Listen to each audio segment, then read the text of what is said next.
Bienvenue sur le podcast de l'Église La Bonne Nouvelle de Dijon. Merci de nous suivre afin de plonger ensemble au cœur de la Bible et d'y découvrir le message que Dieu adresse à ceux qu'il aime.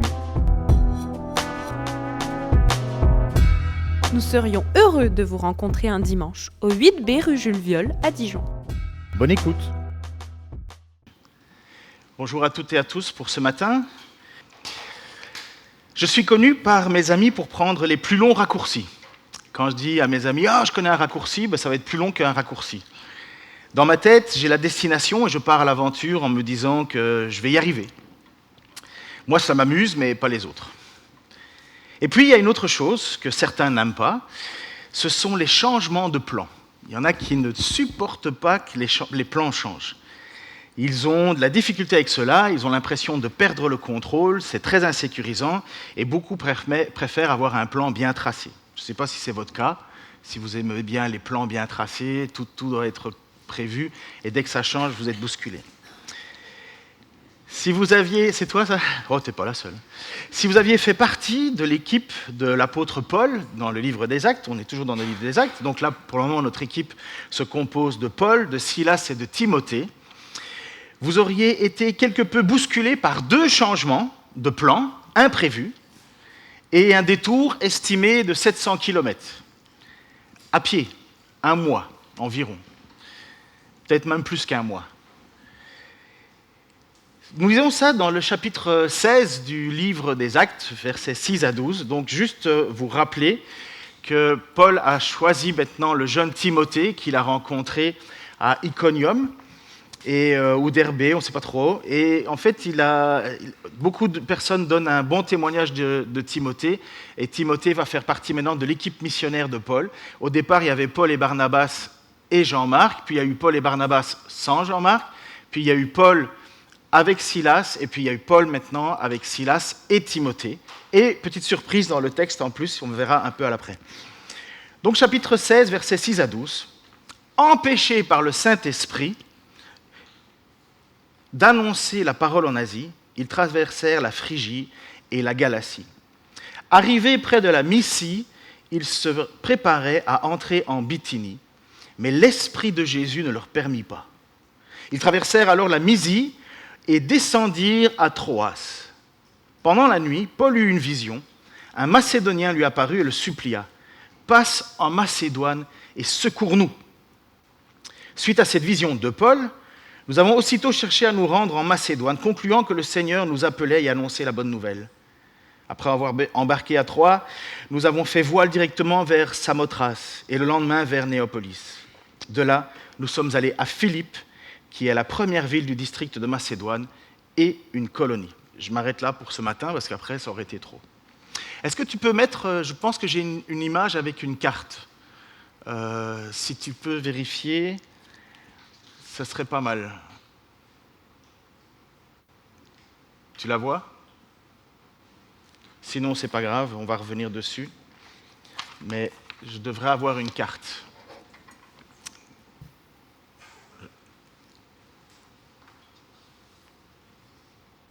Bon, continue, c'est pas grave. Mais si tu vois la carte, si tu l'as, trouve-la. Ah voilà, merci beaucoup. Alors, vous voyez, alors c'est petit, désolé, mais... je devrais avoir... ouais. Ici, vous voyez l'apôtre Paul... c'est bien avec l'ombre. Vous voyez l'apôtre Paul, ils étaient ici, ils ont rencontré Timothée, et entre les deux, voilà, ça c'est Antioche de Pisidie, mais ils ont rencontré Timothée là, et ils décident de partir ici, dans cette région-là, pour aller certainement atteindre la ville d'Éphèse. Vous voyez, ils vont comme ça, hop. Mais à ce moment-là, le Saint-Esprit leur dit non, vous n'irez pas là. Ils montent, donc ils changent de plan, sans recevoir d'instructions, ils changent de plan et ils disent, tiens, on va monter vers la Bithynie. La Bithynie, c'est pas rien, hein, c'est donc direction la mer Noire.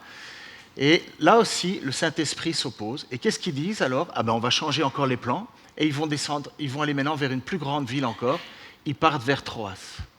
Pour le moment, dans ces mouvements de là à là à là, on ne sait pas comment le Saint-Esprit a communiqué, il a juste dit « pas par là ». Et puis, l'histoire va continuer. De là, il va avoir une vision, il passe, et ils vont arriver ici, dans la ville de Philippe. Ok, tu peux revenir à la première image, s'il te plaît.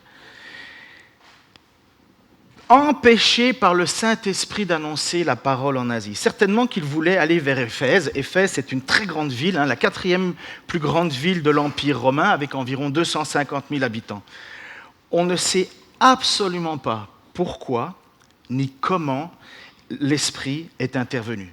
Nous savons juste une chose, c'est que l'apôtre continue sa vocation qui lui a été transmise, d'aller faire des nations des disciples, et il va se diriger, puisque c'est la mission de l'apôtre Paul, de se diriger vers les non-juifs, mais au milieu de cette obéissance, Dieu change les plans et dit, vous n'irez pas annoncer la parole en Asie. L'Asie, c'est pas rien. L'Asie, c'est pas un lieu anecdotique. C'est l'ouest de la Turquie actuelle. Ce fut le lieu le plus prolifique de l'histoire de l'Église. Il y a eu, si vous lisez le livre de l'Apocalypse, les 7 églises à laquelle Jésus s'adresse, ce sont des églises d'Asie. Les églises d'Éphèse, Smyrne, Pergame, Thyatire, Sardes, Philadelphie, Laodicée. C'est pas rien. Mais pourquoi, à un moment, le Saint-Esprit dit non? En cours de route, ils ont fait plus ou moins un peu plus de 300 kilomètres. Enfin non, pour le moment, ils ont fait peut-être une centaine, 200 kilomètres.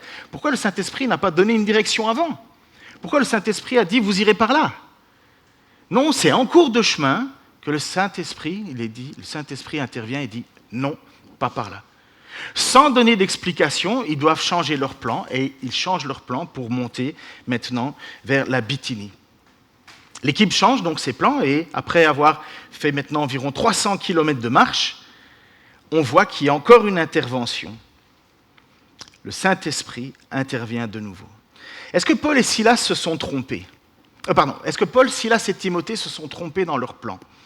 Non. Ils se sont laissés diriger et ils ont changé leur plan en direction du nord-est sans avoir reçu d'autres précisions. C'est particulier quand on lit ce texte. Ça nous interpelle, ça nous fait creuser les ménages parce qu'on se dit pourquoi est-ce que le Seigneur n'est pas plus clair quelque part? Pourquoi il ne dit pas clairement allez à tel endroit directement? Cette direction les dirige vers la Bithynie, c'est au bord de la mer Noire. Et là encore, un changement. Ils se préparaient, acte 16, 7, ils se préparaient à rentrer en Bithynie, mais l'Esprit de Jésus ne leur permit pas. Boum, changement. Ils se préparaient à rentrer en Bithynie. Donc ils ont fait encore du chemin, là. Ils ont encore marché, ils ont encore dû se poser des questions, prier certainement. Mais l'Esprit, cette fois-ci, il est dit l'Esprit de Jésus, une des rares mentions où il est parlé Esprit de Jésus. Souvent on a le Saint-Esprit, l'Esprit de Dieu, mais une des rares mentions nous dit Esprit de Jésus. Alors pourquoi est-ce qu'il y a cette particularité?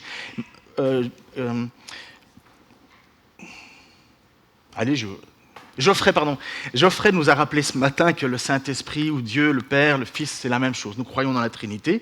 Nous croyons que le Père, le Fils et le Saint-Esprit, c'est la même chose. Que Dieu est le Père, que Dieu est le Fils, que Dieu est l'Esprit. Nous croyons qu'il y a l'Esprit de Jésus, l'Esprit de Dieu, le Saint-Esprit. Nous croyons tout cela, que Jésus est Dieu lui-même, que Jésus est l'Esprit aussi, puisqu'il est la parole et ainsi de suite. Bref, nous croyons à ces choses-là, mais cette petite précision, nous dire que l'Esprit de Jésus ne le permet pas, en fait, ça va clairement dans la direction de Matthieu 28, 19 à 20, qui leur dit, à cette grande commission qui est donnée à l'Église, « Allez donc, faites de toutes les nations des disciples, baptisez-les au nom du Père, du Fils et du Saint-Esprit, et enseignez-leur à mettre en pratique tout ce que je vous ai prescrit, et moi, je suis avec vous tous les jours jusqu'à la fin du monde. » L'Esprit de Jésus accompagne ceux qui l'envoient. On aimerait bien que ça soit plus clair quand même. Puisque l'Esprit de Jésus est là, on aimerait bien que ce ne soit pas simplement un stop, mais plutôt va par là ou va par là. Non. Est-ce que cette région est maudite? Est-ce que de même manière que l'Asie n'est pas donnée en ce moment à l'apôtre Paul, elle a quand même été évangélisée? Elle a quand même reçu les évangiles, puisqu'on voyait bien dans le livre de l'Apocalypse que ces églises existent, il y en a, ils sont là. Et puis est-ce que la Bithynie, finalement, elle aussi, elle a été abandonnée?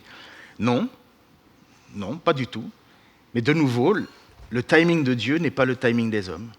Est-ce que Paul et Timothée et Silas se sont trompés? Non. Ils se sont de nouveau laissés diriger. Ils sont partis vers l'ouest. Ils décident de changer de sens. Ils vont aller maintenant en direction de Troas. Et quoi de la Bithynie? En fait, nous avons découvert, enfin il y a une trace où Pline le Jeune va écrire. Nous savons que cette région fut évangélisée, d'ailleurs vers l'an 111. Le gouverneur Pline le Jeune écrira une lettre célèbre à l'empereur Trajan depuis la Bithynie, se plaignant que les temples païens de ces grandes villes étaient désertés parce que la contagion chrétienne avait envahi les cités et les campagnes de Bithynie. Pierre, quant à lui, adresse sa première lettre à chrétiens de cette province. Pierre écrit aux chrétiens de Bithynie. Donc, ce n'est pas abandonné, ce n'est pas des tiroirs maudits. Jésus a dit « Allez, faites de toutes les nations ». Mais il y a Dieu a un plan. Dieu a une façon de faire. Jésus dirige ses apôtres d'une manière qui nous dépasse. On ne comprend pas trop, mais voilà, il change les plans. Et notre équipe se dirige maintenant vers Troas, encore une grande ville, 100 000 habitants. Alors qu'ils sont dans cette grande ville, ils sont arrivés, il va y avoir une intervention plus claire de la part de l'Esprit. Pendant la nuit, acte 16, 9, 10, pendant la nuit, Paul eut une vision. Un Macédonien lui apparut et le supplia. Passe en Macédoine, secours-nous. Suite à cette vision, nous avons aussitôt cherché à nous rendre en Macédoine, concluant que le Seigneur nous appelait et annonçait la bonne nouvelle. Est-ce la première fois que Dieu dirige par un rêve? Non. Il y a déjà eu des choses qui sont arrivées. Mais est-ce que c'est la norme? Non. Précisons que c'est seulement Paul qui a reçu la vision. Ce n'est pas tout le monde, puisque pendant la nuit, Paul eut une vision, et puis c'est reprécisé au verset suivant, suite à la vision de Paul. Paul a partagé cette vision avec Silas et Timothée, et ils se sont rendus compte que voilà, c'est clair, c'est concluant, nous devons aller là-bas, le Seigneur nous y envoie. Mais c'est surtout l'appel vibrant, passe en Macédoine. Secours-nous, secours-nous, secours-nous. L'entrée en Macédoine, c'est l'entrée en Europe. Alors nous, aujourd'hui, Macédoine, on pense plutôt à une Macédoine de légumes, Macédoine de fruits, mais Macédoine, c'est une région, c'est la région de Grèce. Nous sortons de l'Asie pour nous rendre en Grèce, en Europe, c'est la porte de l'Europe. C'est le moment où il va y avoir un choc entre la philosophie des Grecs, c'est le moment où il va y avoir aussi un choc avec la religion des Grecs, et il va y avoir aussi un choc avec l'État romain. La Grèce, c'est les philosophes, la Grèce, c'est les dieux grecs. La Grèce, à ce moment-là, c'est l'État romain qui est dans ses grandes forces. C'est son territoire, on s'approche de Rome. Vous savez, Jérusalem et tout ça, ce sont des colonies très éloignées. Le pouvoir romain y est, mais ce n'est pas très fort. Mais là, à Troas, ça c'est autre chose. À Philippe, pardon. Parce qu'ils vont aller dans la ville de Philippe. Secours-nous. Secours-nous. Mais de quoi? De quoi les secourir? Est-ce que Paul va avec de l'argent? Non. Est-ce que Paul vient avec des soins médicaux? Non. Est-ce que Paul vient avec de l'éducation? Non. Avec un message politique? Non. Paul vient uniquement avec le message de l'Évangile, comme il l'a toujours fait et comme il le fera toujours. Chapitre 1 de Romains, versets 14-17. « Je me dois à tous, civilisés ou non, sages ou ignorants, ainsi j'ai un vif désir de vous annoncer aussi l'Évangile à vous qui êtes à Rome. En effet, je n'ai pas honte de l'évangile de Christ. C'est la puissance de Dieu pour le salut de tout homme qui croit, du juif d'abord, mais aussi du non-juif. En effet, cet évangile, c'est l'évangile qui révèle la justice de Dieu par la foi et pour la foi, comme cela a été écrit. Le juste vivra par la foi. Le mot grec, je crois que je l'ai mis, le mot grec, boétéo, secours-nous, sauve-nous. C'est le mot central, c'est le mot vibrant de l'urgence. C'est le mot que Paul a eu pendant cette nuit-là, pendant plein nuit, où une vision d'un homme crie « Secours-nous ». C'est l'élément déclencheur qui va faire basculer l'histoire du christianisme naissant vers un nouveau continent. C'est énorme.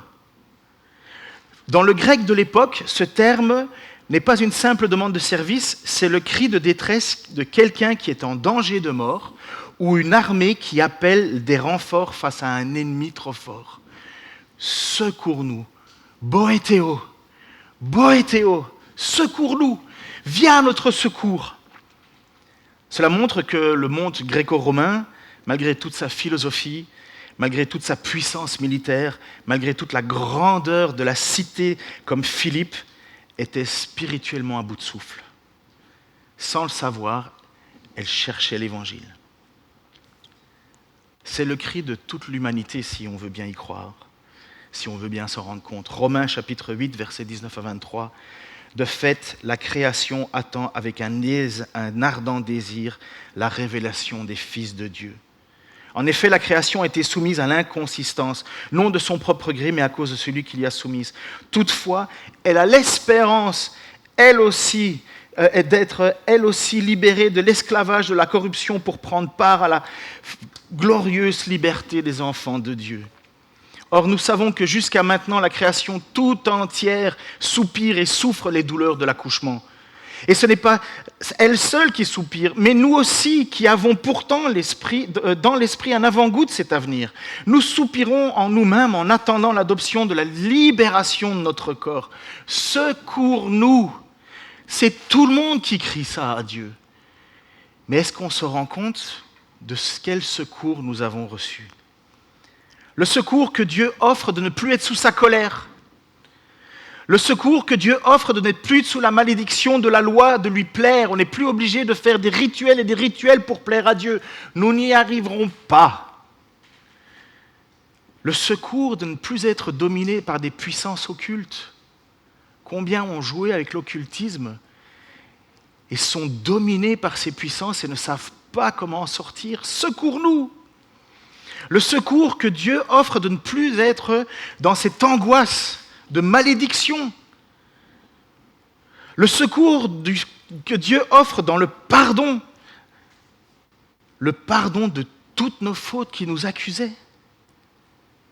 Il y a des gens qui vivent avec des remords et des regrets au fond d'eux, qui les tuent perpétuellement. Ils ne savent pas comment s'en sortir, ils doivent constamment calmer cela.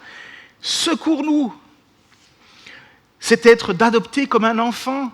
Pour nous qui avons des parents, c'est facile, mais pour les orphelins, découvrir que Dieu est leur Père, qu'avant la fondation du monde, il les avait déjà choisis, qu'il les avait déjà appelés, que dans le ventre de leur mère, il les connaissait. Secours-nous. C'est d'être réconcilié avec Dieu par le sacrifice de Jésus. Vous savez, pouvoir parler à Dieu. Parfois, les gens s'imaginent qu'on peut parler à Dieu comme si c'était notre pote. Mais non. Dans ce mot que tu as utilisé, crainte et respect, il y a la crainte de Dieu. Personne ne se présente devant Dieu comme ça. Pouf, salut, j'ai quelque chose à te demander. Relisez le livre d'Ézéchiel, vous allez voir à quel Dieu nous avons affaire. Ce n'est pas un petit Dieu. Mais nous pouvons, grâce à Jésus, nous approcher du trône de sa gloire. Et nous pouvons le faire avec confiance parce que Jésus nous offre, parce que Jésus nous a secourus. Nous sommes au bénéfice de sa bénédiction, au bénéfice de son amour. Nous pouvons le prier pour nous demander de nous bénir. Nous pouvons demander à Dieu d'intervenir dans nos vies pour recevoir son aide. C'est encore un secours que Dieu offre. Le secours aussi qu'il vient prendre sa place dans nos vies. Qui sont tous ceux qui ont une vie sans sens, qui ne savent pas quoi donner comme sens à leur vie, font n'importe quoi. Et l'Écriture nous dit que Jésus vient par son Saint-Esprit, vient vivre en nous. Secours-nous. Dieu offre l'assurance de la vie éternelle avec lui. Aujourd'hui, on rigole avec l'enfer. Mais je peux vous assurer que dans les chambres d'hôpital, en ce moment, il y en a beaucoup qui sont aux affres de la mort. Et ces questions se posent. Secours-nous. Il offre ce secours, il offre cette certitude certitude de la vie éternelle avec lui, comme il l'a dit à cet homme qui était sur la croix à côté de lui. Aujourd'hui, je te le dis, tu seras avec moi au paradis. Simplement parce que l'homme avait placé sa foi en lui. Souviens-toi de moi quand tu viendras régner. C'est le même mot quelque part, c'est secours-moi. Oh, pas d'une vie, pas pour avoir une meilleure vie. Sa vie, c'était fini. Il a été foutu, elle a été jugée, mais il a été secouru pour cette vie éternelle. Le secours que Dieu offre, c'est la résurrection dans un monde parfait. Un monde parfait.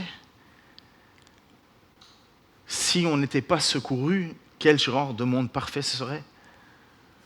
C'est le cri d'un homme aussi, et puis vous le connaissez, celui-là certainement pour ceux qui lisent la Bible, c'est cet homme qui dit « Je crois, mais aide-moi à croire ».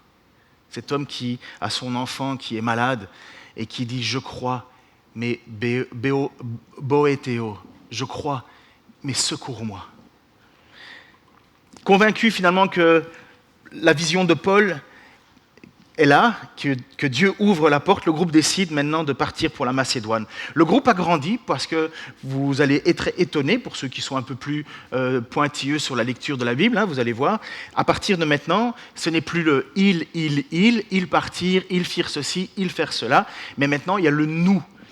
Nous avons aussitôt, nous appelait, nous avons fait, nous sommes allés. Le nous englobe certainement, et après tous les commentaires que j'ai lus, pour moi je suis convaincu, Luc, l'évangéliste, celui qui a écrit le livre des Actes, pour le moment, à Troas, les accompagne. Il va les accompagner pendant un petit temps, pas tout le temps, il va aller, il va revenir, mais à ce moment-là, nous avons un témoin oculaire avec.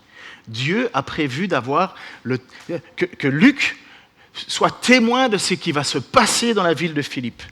Nous le constatons, et j'espère que vous le voyez aussi avec moi, que Dieu ferme et ouvre des portes pour ceux qui cherchent sa volonté. Pour ceux qui cherchent sa direction, Dieu ouvre et Dieu ferme des portes. Verset 11, après avoir embarqué à Troas, nous avons fait voile directement vers Samothrace et le lendemain vers Néapolis. De là, nous sommes allés à Philippe, qui est la première ville du district de Macédoine et une colonie. Un détour, comme je vous ai dit, de plus ou moins 700 km. Tu peux mettre l'image maintenant, s'il te plaît. Un détour de 700 km. Alors j'aurais dû penser à ce que vous puissiez voir mieux, mais voilà, ce détour, comme vous avez vu, on passe par Antioche, on va vers la Phrygie, hop, on remonte vers la Bithynie, paf, on passe à Troas, Samothrace, Néapolis. Néapolis, c'est le port de Philippe qui est à 16 km, et on arrive à Philippe. Et Philippe, c'est pas rien. Philippe, c'est une très très grosse ville. C'est la ville qui était considérée comme la petite Rome en territoire grec, profondément militaire, profondément patriote et profondément privilégié. Est-ce que vous avez jamais entendu le mot Troie quelque part ? La guerre de Troie, le cheval de Troie, c'était pas loin. C'est pas cette ville-là parce que c'était bien longtemps avant, mais c'était dans ces coins-là, la fameuse ville de Troie. Sauf que la ville s'est déplacée, souvent c'est comme ça, vous savez, les villes se déplacent à cause de leur grandeur et ainsi de suite, mais ça rappelle cette période-là. Mais la ville de Philippe a aussi maintenant, donc envoyé de Troie, ils partent, et la ville de Philippe a grandi, et elle se trouve sur une des voies les plus importantes, la Via Egnata, c'était l'autoroute militaire commerciale de l'Empire romain. C'était comme, je sais pas moi, c'est quoi l'autoroute du Soleil ? C'est A7, A6 A7 A7, vous savez, l'autoroute où vous voyez passer Allemands, Belges, Lituaniens, enfin tous les camions du monde. Puis en été, les Hollandais avec leurs caravanes qui bloquent tout, qui essayent de dépasser un camion mais qui n'avancent pas, vous connaissez ça, ou des Belges, ou peu importe, c'est la route, quoi. C'est la route. Et ben, c'était un peu ça, la Via Egnatia de l'époque, sauf que vous aviez aussi les camions militaires et tout le monde passe par là. C'était des routes solides, en pavé. Bon, c'était moins bien que nous, mais c'était quand même excellent pour l'époque. Sur cette ville de Philippe où ils s'en vont, il va y avoir 4 événements qui vont se passer, je ne vais pas les faire aujourd'hui. Il va y avoir la rencontre avec un groupe de femmes juives, dont Lydie, qui va se convertir, sa famille aussi, et elle va devenir un très grand soutien pour la suite de la mission. Il va y avoir la délivrance d'une esclave possédée par un esprit de divination, nous verrons ça la prochaine fois. Il va y avoir l'opposition des chefs de la ville, qui vont perdre finalement le salaire que leur apportait cet esclave qui avait un esprit de divination. Et il va y avoir la conversion aussi d'un gardien de prison et toute sa famille aussi. Tout ça, ça va être dans la suite. Mais question que nous pose ce texte. Faut-il toujours une vision ou un rêve pour nous diriger ? Ben non, les apôtres sont partis sur ordre de Jésus, qui avait simplement dit « Allez !» Paul et Silas sont partis dans leur deuxième voyage à la suite de la décision de l'apôtre Paul, qui voulait s'informer de l'état spirituel des églises implantées. Écoutez ce que Jean Calvin, alors c'est du vieux français, je vais vous le traduire quand même. Jean Calvin, qui est le réformateur, et que vous pouvez aller voir toute son œuvre à Genève, Jean Calvin a écrit ceci. Une question se pose ici. Si saint Paul n'a prêché nulle part que sans le Saint-Esprit ne le conduise par la main. Donc si Paul, partout où il est allé, c'est parce que le Saint-Esprit l'a poussé. Quelle certitude les ministres de l'Église aujourd'hui peuvent-ils avoir de leur vocation ? Eux qui ne sont assurés par aucun oracle ni aucune révélation pour savoir quand ils doivent parler ou se taire. Jean Calvin disait déjà à cette époque, alors quoi, tous ceux qui prêchent et qui n'ont pas reçu de vision, qu'est-ce qu'ils font ? Ils font ou pas ? Est-ce qu'ils vont servir ou pas ? Les premiers chrétiens furent guidés par, premièrement, les Écritures. Vous savez, quand ils ont choisi le remplaçant de Judas, qu'est-ce qu'ils ont fait ? Ils ont cité les psaumes. Ils ont été se réfugier dans les psaumes pour découvrir. Et c'est là où ils ont après demandé à Dieu de confirmer. Mais c'est les psaumes qui les ont motivés. Et puis il y a les circonstances. Vous savez que les premiers chrétiens qui sont arrivés à Antioche, donc cette ville d'Antioche qui se trouve ici, qui est devenue en fait le point névralgique de l'Église. Donc ils ont dû quitter Jérusalem, ils ont fui les premiers juifs chrétiens qui étaient là. Pourquoi ils sont à Antioche ? C'est parce qu'il y a eu de la persécution. Ils ont dû fuir. Et qu'est-ce qu'ils ont fait quand ils sont arrivés à Antioche ? Quand ils sont arrivés à Antioche, ils ont annoncé Jésus, ils ont annoncé le secours-nous. Et c'est par la suite qu'ils ont décidé d'envoyer Barnabas pour se dire mais qu'est-ce qui se passe à Antioche ? Il y a des gens qui se convertissent. Et c'est là-bas qu'a commencé, alors après ça, qu'on est allé chercher Paul, et puis après qu'on a fait une première mission. Mais les premiers mouvements d'évangélisation, c'est une persécution. C'est à la suite du message d'Étienne qui s'est fait lapider, mais sous l'inspiration du Saint-Esprit. Donc ce n'était pas une vision d'évangélisation, c'était les circonstances qui ont amené l'évangélisation. Et puis il y a aussi eu les conseils et les initiatives d'autres chrétiens. Quand Jérusalem, justement, envoya, quand les responsables de l'église de Jérusalem envoient des gens à Antioche pour s'informer de ces païens qui deviennent chrétiens, de ces païens qui acceptent le Messie juif, eh bien, on envoie Barnabas. Il ne se pose pas plus de questions.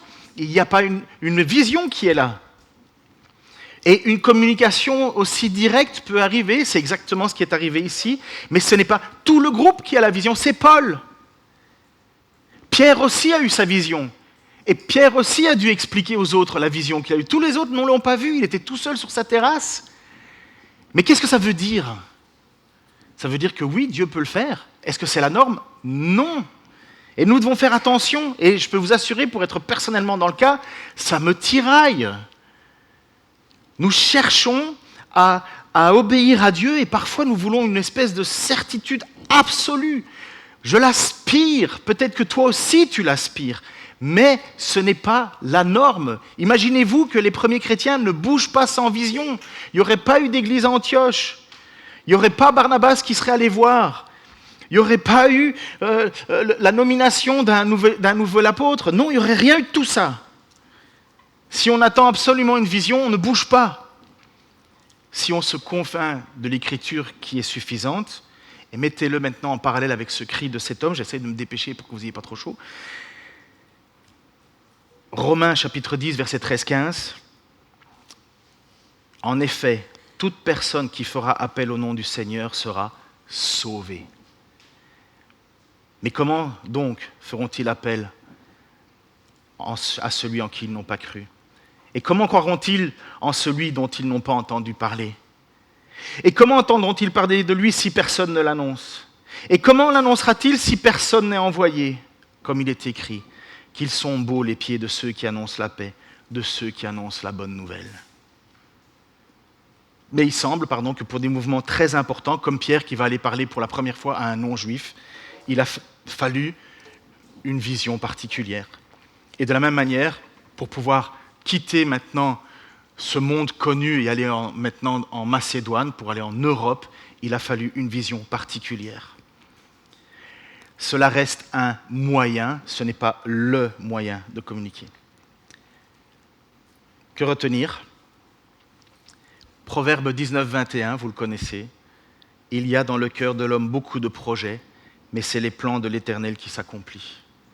Il y a dans le cœur de l'homme beaucoup de projets, c'était le projet de Paul, mais c'est le plan de l'Éternel qui s'accomplit. Le Saint-Esprit a guidé les apôtres de deux manières, par des interdits et des appels. Ils ont été empêchés d'aller dans une direction et invités à aller dans une autre. Est-ce que vous savez les exemples modernes? David Livingstone, qui est le plus grand missionnaire pour l'Afrique. Il a d'abord essayé d'aller en Chine, et puis Dieu l'a dirigé vers l'Afrique. William Carey, le père des missions modernes, il a fait des plans pour se rendre en Polynésie, et les plans ont changé et il s'est rendu en Inde. Adoniram Judson, il est parti d'abord en Inde, et Dieu a détourné ses plans, il est parti vers la Birmanie. George Müller, il voulait d'abord être missionnaire parmi les Juifs de Pologne, mais Dieu a changé ses plans et il a fait de lui le père des orphelins de Bristol. Mais il y a un point commun entre tous ces hommes. Ils priaient pour connaître la volonté de Dieu. Est-ce que tu pries toi aussi pour connaître la volonté de Dieu pour ta vie, pour ce que Dieu veut faire de toi? Je l'espère, je le souhaite. Mais Dieu nous dirige. Seigneur, merci pour ton amour, ta grâce. Merci parce que tu diriges toutes choses. C'est vrai, Seigneur, nous faisons des projets, mais c'est toi qui les réalises. Dirige, Seigneur, encore nos vies à la gloire de ton nom, Seigneur. Merci parce que tu es venu nous sauver. Tu es venu nous sauver de tant de choses, Seigneur. Mais surtout, tu nous donnes un espoir à travers ce salut. Seigneur, je te prie que tu continues à écouter ceux qui te crient, qui crient après toi, sauve-moi, sauve-moi.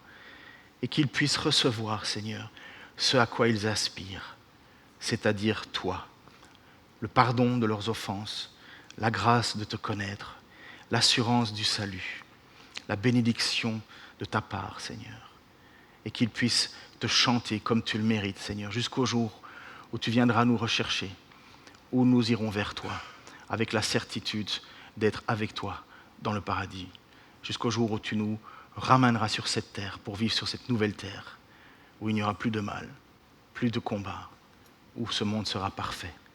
Amen.